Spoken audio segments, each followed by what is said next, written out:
Welcome to this bonus episode of the Empowering Ability Podcast. You are listening to the Empowering Ability Podcast, elevating expectations for what is possible for people with developmental disabilities. Here is your host, my brother Elda. Hey there, thanks for joining. Today, I bring you this bonus episode from a video I recorded to help bring you additional insights and learning on how to create the best life for your loved one with a developmental or intellectual disability, an elevated life, and helping us to elevate expectations for people with developmental or intellectual disabilities. And in this lesson, I might have been using a whiteboard or referring to a drawing or a graphic that you will not be able to see in this audio. So if you hear that, that is why, because it's shot in video. But nonetheless, I think there's still a lot of value that you can get from this lesson.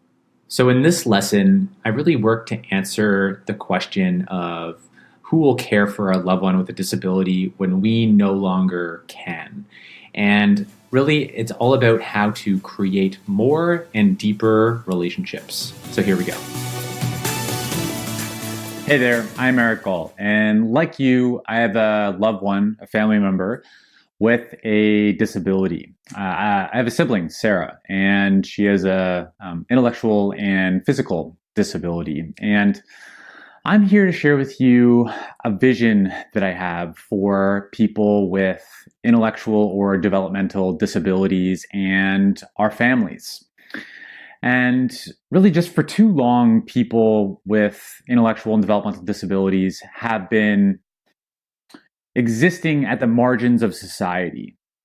And I use the words existing because that's simply what they've been doing, existing. They haven't really been living. They don't have access to the same opportunities, to the same good things in life that I have access to, that you have access to the access to that many people in our society have access to. And I know that I can do better. I know that you can do better. And I know that we can do better. My vision is for people with intellectual and developmental disabilities to become valued members of society, or more people with intellectual and developmental disabilities to become valued members of society. To have really strong relationships, to have opportunities to contribute their skills and their gifts that they have, to find the things that they really enjoy, the things they enjoy doing, and to be able to participate in those in the everyday, ordinary places in our communities. And we're going to make this happen, but it's going to take a lot of effort, and it's going to take all of us to do the thinking and to take the action to make it happen. And we really have to take action. We have to take action in small steps to start to get us there along this path. And for us to get there, we need to elevate our expectations for what is possible for people with intellectual and developmental disabilities. And I know you want this for your family, for your loved one. And I know this because families have told me so. I asked the question, what do you absolutely need to learn in the upcoming Empowering Ability Academy? And the answers that I got back really helped me understand exactly what families need to learn how to do and how to do better and continue their learning journey on. And it was very clear that we need to learn how to help our loved ones with intellectual and developmental disabilities to build new relationships and deepen their relationships. And I'm going to talk more to how to do that in this video. you also want to know how to create a home for your loved one. You want to know how to support them in living the life that they want to live in a way that they're not as reliant on you as they are now. And you also want to know how to create a meaningful life for your loved one. And a really big question that you want answered is how to ensure that other people are going to be there when you can't be. So really, to sum all of that up, we want our loved one to live a happy life, a full life, and a life that isn't reliant on us forever, right? Realizing that it's going to take some time to help create that life, this vision of that life that I'm talking about, to be able to live into that. And I wish this for all of your families, and I wish this for my family as well. And we can make this transformation happen. So I want to share a little bit more about who I am and my family before we get into talking more about how to build and how to deepen relationships. So I want to start off telling you about my family. So my sister Sarah, she's a few years older than I am, really followed that typical path that many people do. Graduated from high school at 21, right into my parents' basement. And she stayed there for about 13 years. And it was really difficult, a difficult time, and difficult to watch as I reflect back on that. And my family didn't really know that there were other options. And there are other options, in case you're wondering. When I reflect back on it, my sister was lonely. She was isolated. She got out of my parents' house maybe once a week for some social interaction. She was isolated and lonely, and that's a difficult journey to travel. And near the end of those 13 years, the tension really started to build within my family until we got to a crisis point, and it cracked, and something had to change, something had to happen. And I looked at the role that I was playing and realized that I could help to be a coach for my sister and a coach for my mom, and helping them to create their vision of what a different life could look like, what a different path could look like for themselves. And then we worked on that also as a family unit. And fast forward to today, my sister, as of 6 months ago, moved out of my family or our family home and has a home of her own. And the growth trajectory that she's been on has been incredible. And she's much happier. She has been able to connect more with the people that she wants to connect with and do more of the things that she wants to do, has much more control in her home environment.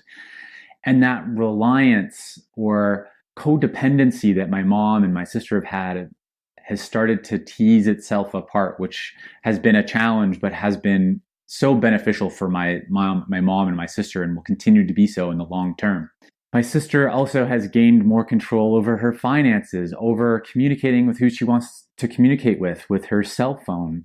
And she has her own support team that helps her to manage her needs, to help her with the things that she might not be able to do because of her physical disability.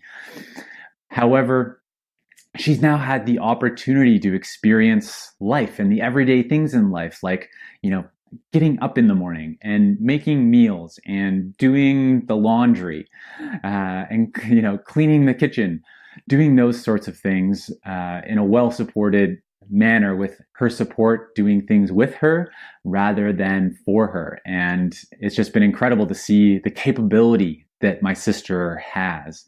And the capabilities of people with disabilities is just way too low, because the expectations that we place on them are too low. So we need to elevate those expectations. And I've seen what can happen when we do that. So going through this, journey with my family really got me to thinking of how much it meant to me and how purposeful that was. And also reflecting on how other families are going through this similar experience. So I've shifted my profession and my craft to support other families on this journey that want to create that awesome life for themselves and that good life for themselves. And right now I work with 7 families, helping young adults move out of their family home into a home of their own, to also contribute in the ways that they want to contribute in the community, to engage in their community, to explore their interests, and to build relationships in ordinary, typical community settings. And I've really been able to do that from the deep learning that I've been doing the last 4 years. And a key to that learning has been the Empowering Ability podcast that I host. It's given me access to interview 50 global leaders on intellectual and developmental disability. And I've been able to share those insights through my podcast, but also through my work with the families that I work with. And I'm able to bring these insights to you through the video content and through the podcast as well. So today I want to dive into what I've learned around relationships, and I want to share that with you so you can benefit from it. So the first piece around relationships that I want to share comes from a man named Al Condalucci. And Al worked in the disability field, or worked with families that have a loved one with a disability for over 40 years, and really went deep into the concept of social capital, simply relationships. And Al shares there's this theory of 150. The typical person has 150 relationships in their life, 150 people that they stay connected with. When they looked at the relationships and the connections that people with intellectual and developmental disabilities have, that number dropped to 25, only 1/6 of the number of connections, number of relationships that a typical person would have, a drastic decrease. Why is this so important? There's a Harvard study that looked at 75 years of data to determine the key factors to happiness. What did they find? The number one contributor to happiness is relationships. No questions asked, relationships. And why is that?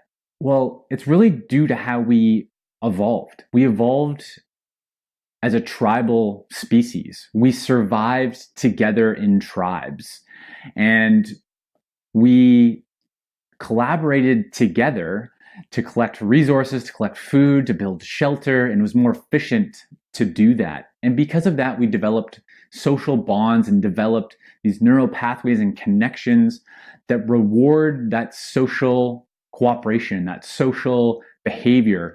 We have these chemicals called dopamine and oxytocin, which are released when we're in relationship and when we're connected to people, and they make us feel good. They make us feel happy. So that's why relationships are so important. Okay, so we've established that people with intellectual and developmental disabilities have fewer relationships. Relationships are the key to happiness. Now, the question is, how do we support individuals to build more relationships? And how do we support people to build deeper relationships? So I want to draw this out for you. So this is a relationship map, and the idea around this relationship map comes from a woman named Judith Snow. So I'm going to simplify this a little bit just for our purposes today. So I'm going to draw 3 circles here. And I want to start with a small little circle in the middle. So this is where our intimate relationships are. And this is going to be a relationship map for a person with an intellectual or developmental disability. Now, people with intellectual or developmental disabilities typically have fewer intimate relationships as well. Typically, they don't have a partner, a romantic partner, and typically less best friends as well. So hopefully there's a parent that they have that's in that intimate relationship. They might have a sibling or a cousin or another family member, but something like 1 to 3 or 1 to 4 people in that intimate relationship circle, which is fewer than what a typical person would have. This next circle is friendships. So if they're fortunate, they might have 4 or 5 friendships. And then this next circle here is where we have our acquaintances, or this is where we kind of participate in our community and we have connections, people we know. So it could be someone on our sports team. It could be a neighbor or someone down the street. It could be the teller that we always see at the bank. So this maps out these 25 connection points that people with disabilities have, right? So only 1/6 of a typical person.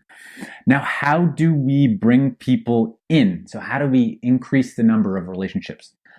And I'm going to tell you that's through common ground, which is interest. If we share the same interest, it gives us an opportunity to connect and to build relationship. So interest. Okay, so if we have a person out here, we don't know them, but they have a common interest, we have an opportunity to move them into this acquaintance or participation circle, right? So that's how we move people in.